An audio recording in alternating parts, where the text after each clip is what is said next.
Hello students, power series of complex numbers का ये second video है। आप सभी का स्वागत। इसमें हम convergence of power series of complex numbers का बेसिक आइडिया आपको देंगे। बेसिक आइडिया की शुरुआत देखो हम ऐसे करते हैं। पहले एक हम पावर सीरीज उठा लें। पहले पावर सीरीज का मतलब आपको बता दें। Power series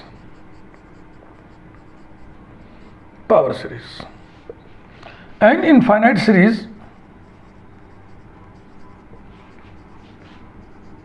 of the form sigma a n z to the power n varies from 0 to infinity, or sigma n varies from 0 to infinity a n into z minus a whole to the power n is called power series. Here a and an are complex constants, complex numbers हैं ये, इनको हम complex constants लिख दे रहे हैं। और जो z है वो complex variable है। z is variable but complex। समझे भैया? अब जरा इसको एक्सपेंड करो तो ये हो गया a naught z to the power 0 माने कुछ नहीं, a naught plus a1 z plus a2 z square plus a3 z cube plus so on. ऐसी इन्फाइनाइट सीरीज को ही पावर सीरीज कहता है। कैसी इन्फाइनाइट सीरीज को? जिसमें कांस्टेंट्स हैं हर टर्म में और कांस्टेंट में गुणा हुआ है z की कुछ पावर का। ये z टू द पावर 0 है, z टू द पावर 1 है, z टू द पावर 2 है, z टू द पावर 3 है। जरूरी नहीं है कि 1 2 3 ऐसे ही चले, ये कुछ और भी चेन पकड़ सकता है, 2 4 6 ऐसे भी चल सकता है। तो इनका वेरिएशन उसी हिसाब से रहेगा। तो पावर सीरीज बस कोई खास नहीं है कि आप कोई बहुत दिमाग पे प्रेशर डालें कि पावर सीरीज क्या वाला चीज़ है। अब आइए जरा सा हम कन्वर्जेंस की चर्चा करें।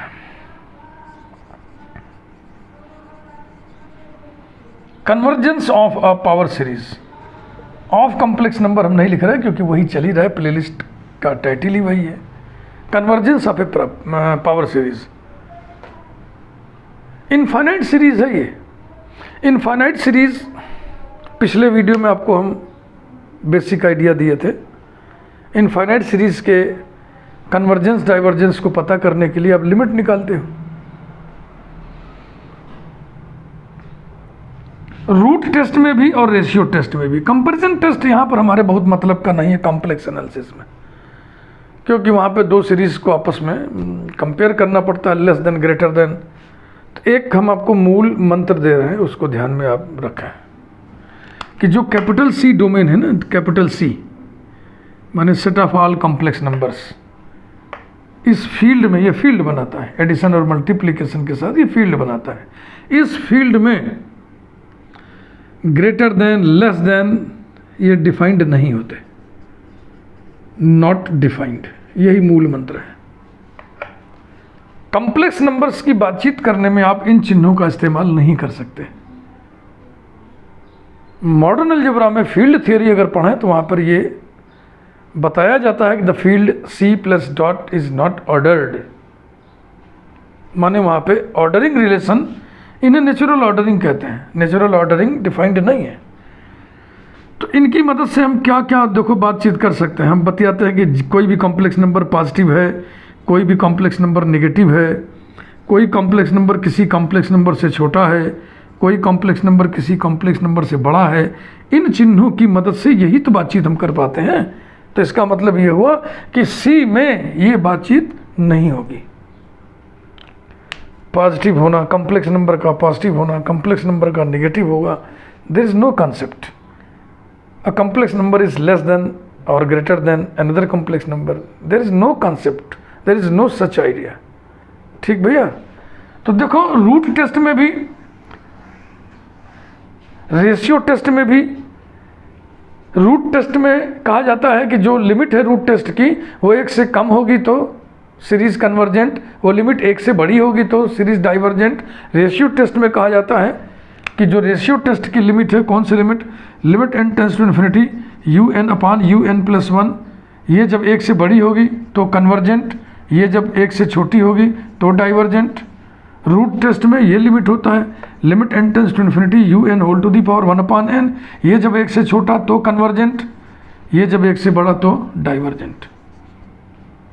तो जब आप कॉम्प्लेक्स नंबर पढ़ रहे होंगे तो ये ग्रेटर देन, ये लेस देन पढ़ ही नहीं पाएंगे, यूज़ कर ही नहीं पाएंगे। कॉम्प्लेक्स नंबर्स की दुनिया में ये लेस देन ग्रेटर देन चलेगा ही नहीं।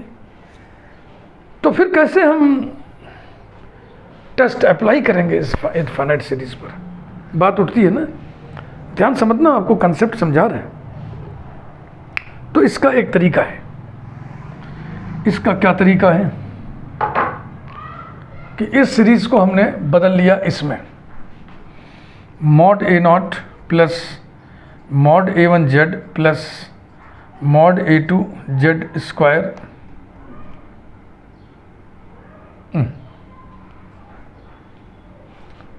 चाहे तो जेड स्क्वायर अंदर ही रखो फिलहाल, plus mod A3Z cube plus so on, which is mod A0 plus mod A1 into mod Z plus mod A2 into mod Z whole square plus mod A3 into mod Z whole cube plus so on. अब ऐसा हो गया ना, हर term पर हमने mod लगा दिया, हर term पर हमने मॉड लगा दिया। और आप जानते हैं कि किसी भी कॉम्प्लेक्स नंबर का मॉडुलस रियल नंबर होता है। अगर कॉम्प्लेक्स नंबर x z बराबर a प्लस आयोटा b है तो मॉड z बराबर क्या होगा, under root a square plus b square, जो कि रियल नंबर है, नॉन नेगेटिव रियल नंबर है। अब ऐसी स्थिति में ये भी रियल नंबर हो गया, ये टर्म भी रियल नंबर हो गया, ये टर्म भी रियल नंबर हो गया, ये टर्म भी रियल नंबर हो गया। तो इनफाइनाइट सीरीज़ के सारे टर्म्स रियल नंबर हो गए। तो ये हो गया infinite series of real numbers, या यूँ कह लें power series of real numbers. पढ़ हम रहे power series of complex numbers, convert हो गया power series of real numbers में। और अब हम इसके कन्वर्जेंस की जांच कर सकते हैं। तो अगर ये सीरीज कन्वर्जेंट निकल गई, अगर मगर लगा के मैं बोल रहा हूँ, ध्यान सुनिएगा, अगर ये सीरीज कन्वर्जेंट निकल गई तो आप क्या कहोगे? तब आप कहोगे कि ये सीरीज एब्सोल्युटली कन्वर्जेंट है। बोलो, कहोगे ना। एक सीरीज दी गई है, उस सीरीज के हर टर्म पर हमने मॉड लगा दिया तो पीटीएस बन गया। अगर मॉड लगाने से जो सीरीज आई है वो कन्वर्जेंट हो जाए तो ये वाली सीरीज एब्सोल्युटली कन्वर्जेंट कहलाती है। फिर आपको दुहाई दोगे कि हम जानते हैं कि कोई सीरीज अगर एब्सोल्युटली कन्वर्जेंट है तो कन्वर्जेंट भी होगी, तो ये एब्सोल्युटली कन्वर्जेंट है तो कन्वर्जेंट भी होगी। इस तरह से इसके कन्वर्जेंस की पढ़ाई की जाती है ना। मज़ेदार, very interesting. Complex infinite series के कन्वर्जेंस को पढ़ने के लिए यही तरीका है। सारे टर्म्स में मॉड लगा दो, ये मॉड वाली सीरीज बन गई। अगर ये कन्वर्जेंट है तो ये एब्सोल्युटली कन्वर्जेंट है, अगर ये एब्सोल्युटली कन्वर्जेंट है तो ये कन्वर्जेंट भी है। ठीक, तो यही इसका तरीका है। लेट सिग्मा यूएन, ऐसे बहुत लपेट के जनरल सेंटेंस लिख रहे हैं जनरल नोटेशन में। Let sigma UN be a power series of complex numbers, if sigma mod un is convergent, if लगा के लिख रहा है ना, यदि ऐसा हो then sigma un will be absolutely convergent, and hence convergent. And hence convergent क्यों लिख दिया? क्योंकि हम जानते हैं कि एब्सोल्युटली कन्वर्जेंट सीरीज कन्वर्जेंट भी होती है। मैंने पिछले वीडियो में बताया था ना आपको। कॉम्प्लेक्स पावर सीरीज हो चाहे कॉम्प्लेक्स इनफाइनाइट सीरीज हो, कॉम्प्लेक्स इनफाइनाइट सीरीज कोई भी हो, किसी टाइप का हो, उसके कन्वर्जेंस की बातचीत एब्सोल्यूट कन्वर्जेंस से होके ही गुजरेगी, होकर के ही की जाएगी। अब हम पावर सीरीज का नेचर आपको बताने जा रहे हैं, उसके बाद कुछ 2-4 पावर सीरीज स्पेशल और बता देते हैं। तो ये बुनियाद पड़ गई कॉम्प्लेक्स नंबर्स के पावर सीरीज के कन्वर्जेंस की जांच कैसे की जाए।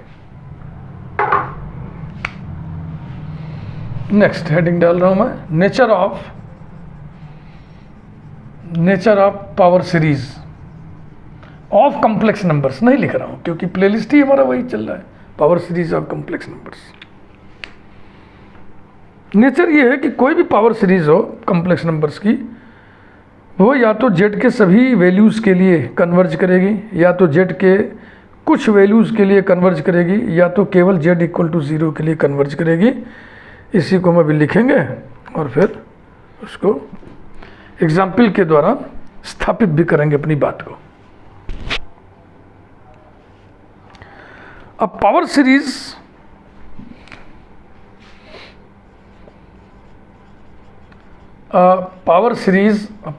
किस में है? इन जेड भी लिख दे रहा हूँ, वो सीरीज जेड में है। अब power series in z is convergent for all values of z और for some values of z और only for z equal to 0। तो पहला उठा रहे हैं हम, let us consider sigma un equal to sigma z to the power n upon factorial n। ये power series है कि नहीं? फीलिंग आ रही है आपको? पावर सीरीज है। जब एक्सपेंड करोगे तो हर टर्म में z की पावर्स रहेगी ना, और उसके गुणांक भी रहेंगे। तो ये हमने उठाया। n का वेरिएशन चेक कर लो, क्या n बराबर 0 से कुछ देगा?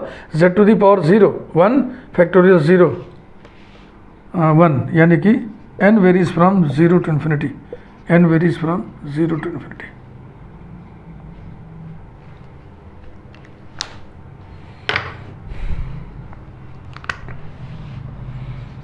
un equal to z to the power n upon factorial n, un plus 1 is equal to z to the power n plus 1 upon n plus 1 whole factorial. un upon un plus 1 is equal to n plus 1 whole factorial upon n factorial z to the power n upon z to the power n plus 1। Is it correct? Factorial n इसको cancel करके यहाँ n plus 1 छोड़ेगा तो हो जाएगा n plus 1, और इधर नीचे z बचेगा। मॉड ले लीजिए, mod un upon mod un plus 1 which is equal to mod un upon un plus 1 which is equal to mod n plus 1 upon z। n plus 1 positive number है, बाहर निकल जाएगा, n plus 1 upon mod z। ये रहा।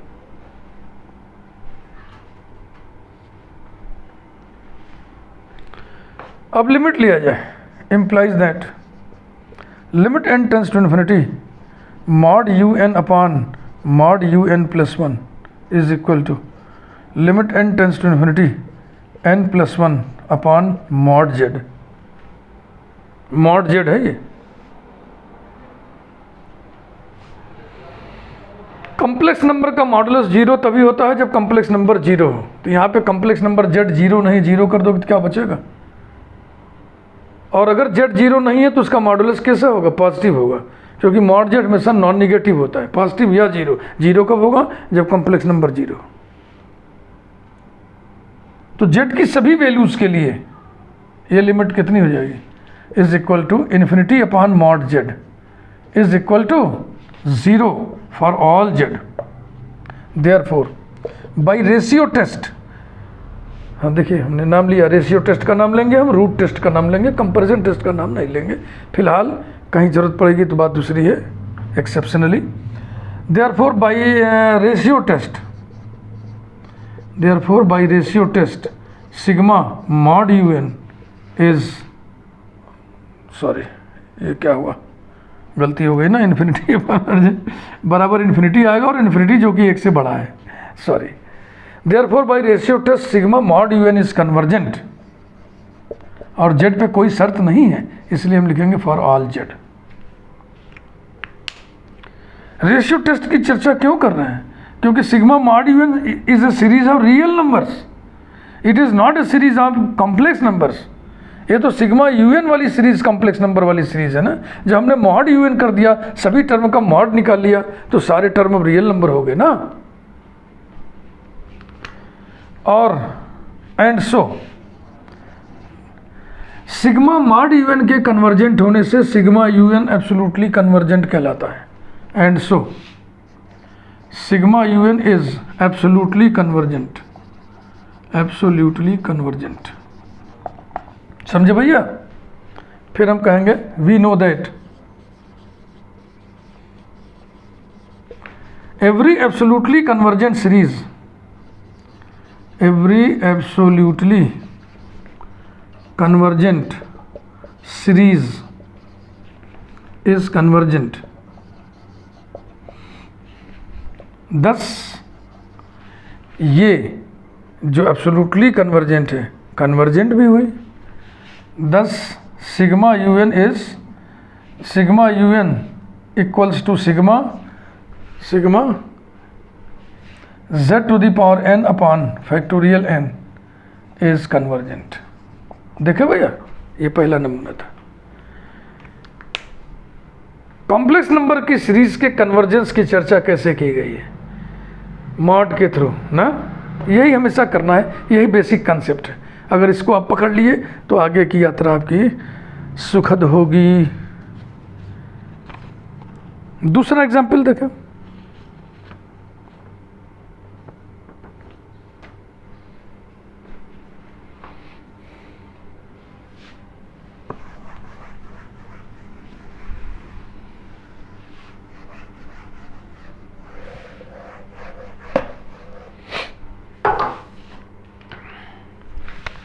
Number 2, sigma you N is equal to sigma z to the power n। z equal to 0 से हो जाएगा तो n varies from 0 to infinity.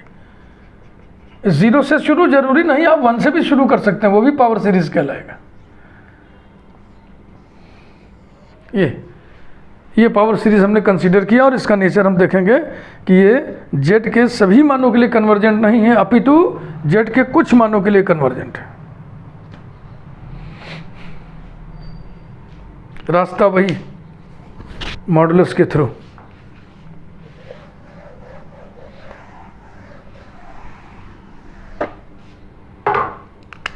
थोड़ा कम लिख रहे हैं।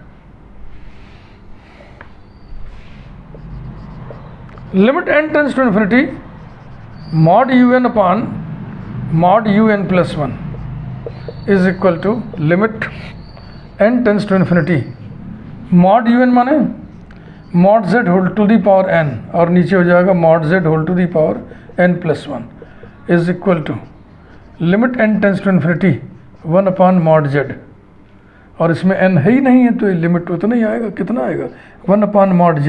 ये रेशियो टेस्ट वाला है लिमिट। तो रेशियो टेस्ट की जो लिमिट है 1 से बड़ी आने पर कन्वर्जेंस होता है। तो ये 1 से बड़ा कब होगा?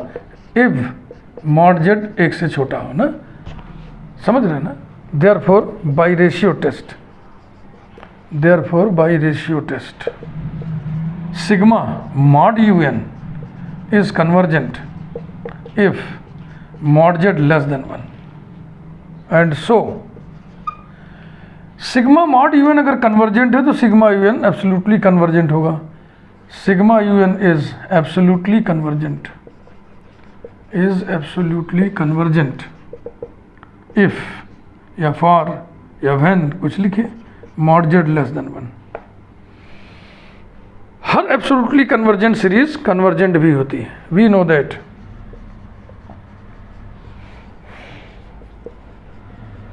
Every absolutely convergent series is convergent. thus sigma you N यानी कि sigma z to the power n is convergent. शर्त यही रहेगा ना, जो शर्त एब्सोल्यूट कन्वर्जेंस के लिए था वही शर्त कन्वर्जेंस के लिए रहेगा। If mod z less than 1। तो ये उदाहरण हमने दिया कि पावर सीरीज z के कुछ मानों के लिए कन्वर्जेंट है। तीसरा उदाहरण देखिए, एग्जाम्पल नंबर 3।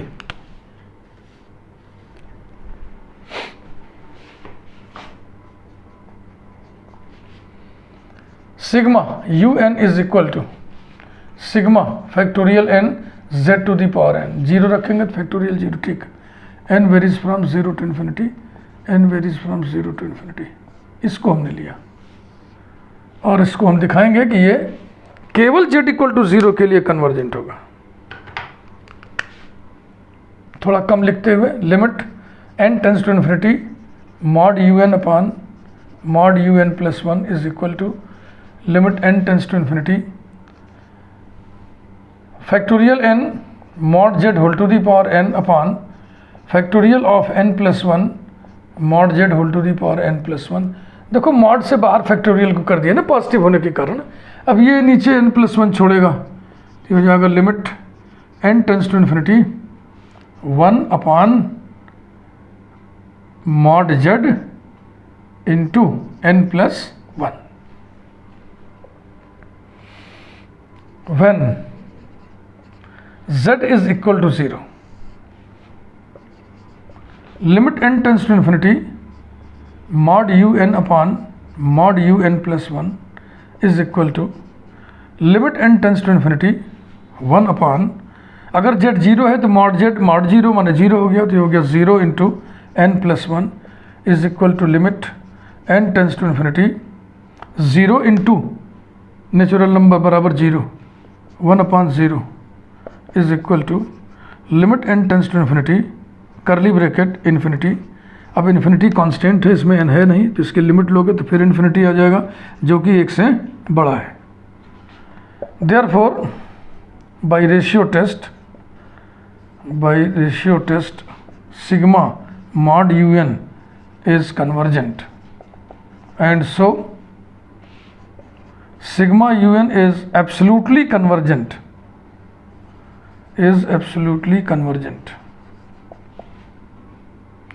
अब ये वी नो दैट वाला थोड़ा यहाँ नहीं लिखना है, सीधा सीधा रिजल्ट कंक्लूजन लिख दे रहे।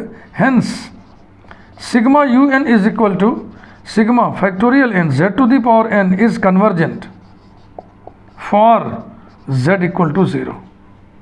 Only for z equal to zero दिखाना है ना, तो अब दिखाइए कि z जब जीरो नहीं होगा तो कन्वर्जेंट नहीं होगा। हाँ,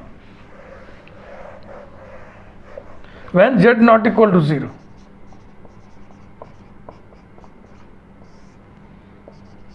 limit n tends to infinity mod u n upon mod u n plus 1 is equal to limit n tends to infinity 1 upon mod z into n plus 1। mod z या तो zero होता है वो z बराबर zero की स्थिति में, और अगर z जीरो नहीं है तो mod z पॉजिटिव नंबर होगा, तो नीचे हो गया पॉजिटिव नंबर इंटू इन्फिनिटी, तो ये बराबर आ गया 1 upon mod z into infinity is equal to 1 upon infinity is equal to 0, जो कि एक से कम है।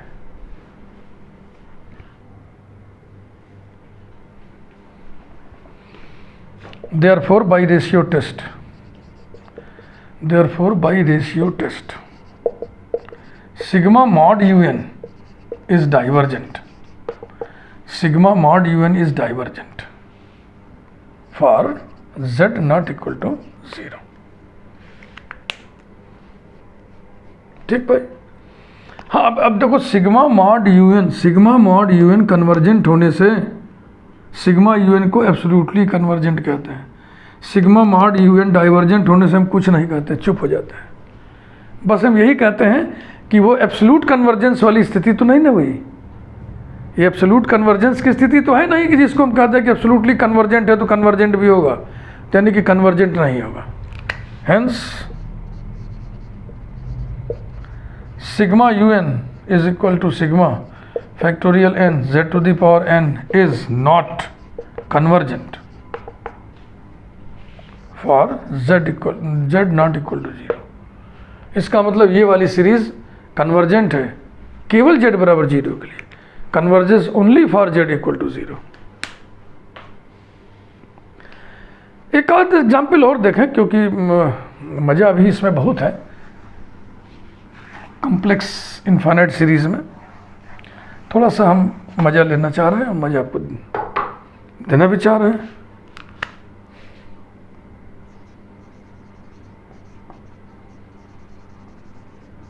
सम एग्जाम्पल्स मोर ऐसे करके हेडिंग डाल दिया हमने, और फिर एग्जाम्पल 1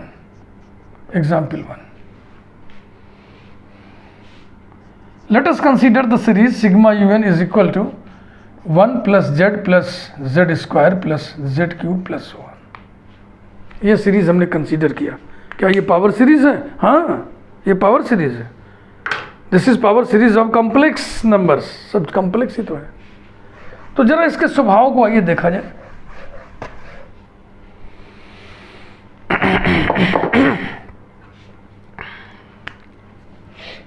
UN बराबर क्या होगा? अगर इसको हम n varies from 0 to infinity लिख दें तो ये z टू द पावर 0 होगा। तो UN z to the power n हो गया कि नहीं?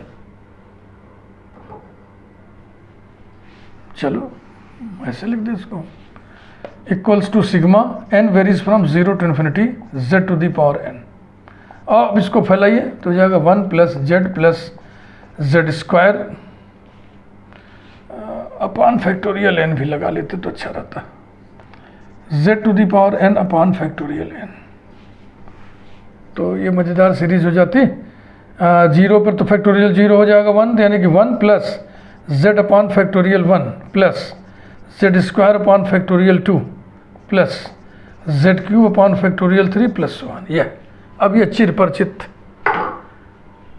सीरीज मिली हमें। थोड़ा कम लिखते हुए, limit n tends to infinity mod UN upon mod UN plus 1 is equal to limit n tends to infinity mod UN कितना आएगा, इस पे मॉड लगा के लिखना है तो हो जाएगा mod z whole to the power n upon factorial n, और मॉड UN प्लस 1 कितना होगा, mod z whole to the power n plus 1 upon n plus 1 whole factorial. This is equal to limit n tends to infinity n plus 1 whole factorial upon n factorial mod z whole to the power n upon mod z whole to the power n plus 1 is equal to n plus 1 upon mod z। Clear? Limit तो लिखना ही भूल गए, limit लिखना भूल गए बच्चा। Limit n tends to infinity तो ये बराबर कितना आएगा, इन्फिनिटी, जो कि 1 से बड़ा है निश्चित रूप से। Therefore by ratio test sigma mod UN is convergent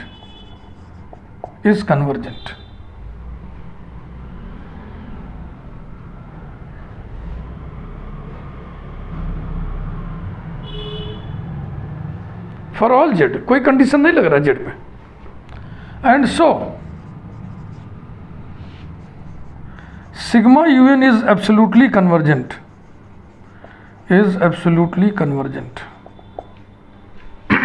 we know that every absolutely convergent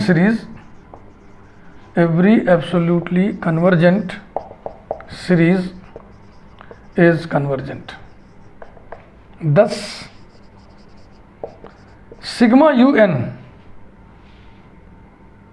n varies from 0 to infinity equals to sigma n varies from 0 to infinity z to the power n upon factorial n is equal to 1 plus z square upon factorial 2 plus z cube upon factorial 3 plus so on ad infinitum is convergent. ये convergent series है। पहचान रहे हो इसको?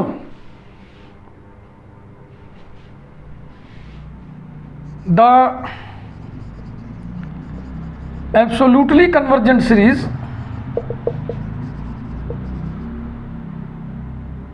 One plus z square upon factorial 2 plus z cube upon factorial 3 plus so on is denoted by, ध्यान रखना मेरे भैया, is denoted by e to the power z or e of z. Thus e to the power z is defined by the series 1 plus z square upon factorial 2 plus z cube upon factorial 3 plus so on ad infinitum. तो जो आप trigonometry पढ़ते हैं complex की, जो new education policy में complex function heading के अंतर्गत पढ़ाई जा रही है, उसमें पहली शुरुआत होती है exponential function of complex entities, यही है, और यही डेफिनेशन लिखा जाता है। The absolutely convergent series 1 + z upon factorial 2 + z³ upon factorial 2 + so on is denoted by e to the power z and it is called exponential function of complex quantity z। तो ये कभी ना कहिएगा कि e to the power z का मान इतना होता है ना, अगर z कॉम्प्लेक्स ना हो ना, e to the power x भी तो ऐसे लिखते हैं ना, तो वहाँ पे ये आप कह सकते हैं कि e to the power x का मान ये होता है। यहाँ पर आप ऐसा नहीं कह सकते, यहाँ पर आप क्या कहेंगे, e to the power z is notation stands for this absolutely convergent series, means this absolutely convergent series is denoted by e to the power z, denoted by e to the power z।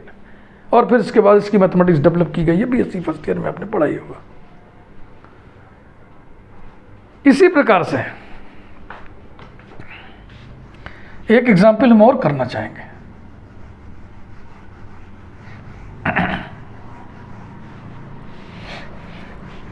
थोड़ा समय ज़्यादा हो जाएगा, लेकिन कोई बात नहीं, क्योंकि अब एक एग्जाम्पल के लिए हम दूसरा वीडियो नहीं बनाएंगे।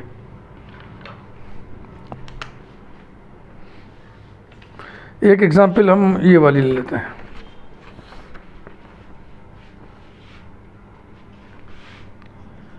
सिग्मा यूएन लिख रहे हैं किसको, sigma -1 whole to the power n + 1 z to the power 2n - 1 upon 2n - 1 whole factorial को। n का वेरिएशन कहाँ से होगा, n का वेरिएशन कहाँ से होगा, n = 1 रखने से, n = 1 अगर इसमें हम रख दें तो ठीक, वेरिएशन हम 1 से लेंगे। n varies from 1 to ∞, n varies from 1 to ∞, और इसको फैलाइए अब, तो n बराबर 1 रखोगे तो यहाँ पर पावर 2 आएगा, माने पॉजिटिव, यहाँ पे हो जाएगा z अपॉन 1 का फैक्टोरियल माने z, फिर 2 रखने से नेगेटिव हो जाएगा, 2 दूनी 4 में से 1 गया 3, z³ अपॉन फैक्टोरियल 3, फिर आगे बढ़िए 2 रखने से 3 रखने से, ये 1 रखा 2 रखा 3 पर हो जाएगा प्लस, 3 दूनी 6 में से 1 गया 5, और ये रहा -1। पहचान रहे हैं इसको, पहचानना चाहिए आपको, ट्रिग्नोमेट्री के नाम पर इसको आप पढ़ चुके हैं।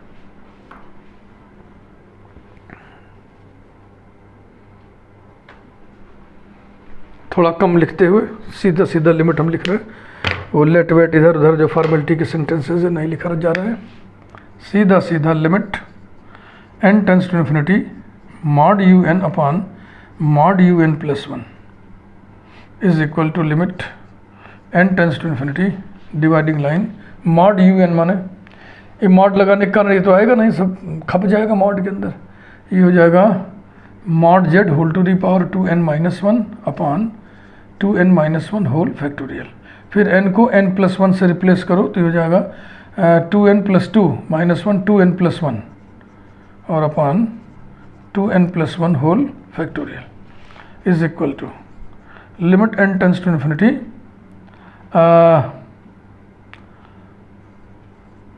2n + 1 whole factorial upon 2n - 1 whole factorial, उल्टा हो जाएगा ना, और mod z whole to the power 2n - 1 upon mod z whole to the power 2n + 1 is equal to limit n tends to infinity 2n + 1 into 2n, यही बचेगा, बकिया 2n - 1 का whole factorial cut जाएगा और नीचे बचेगा mod z whole square.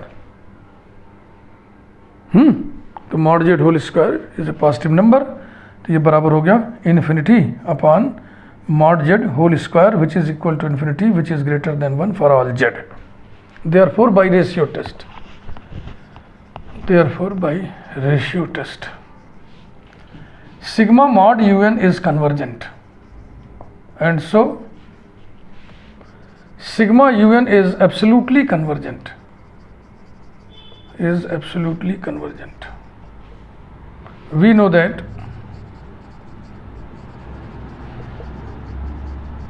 every absolutely convergent series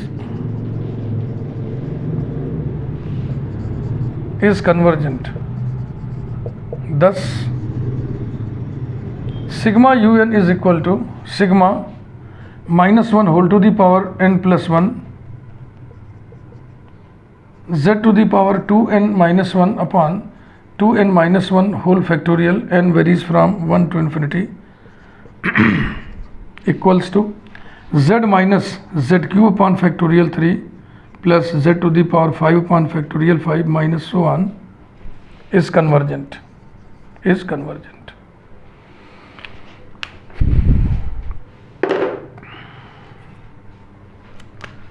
The absolutely convergent series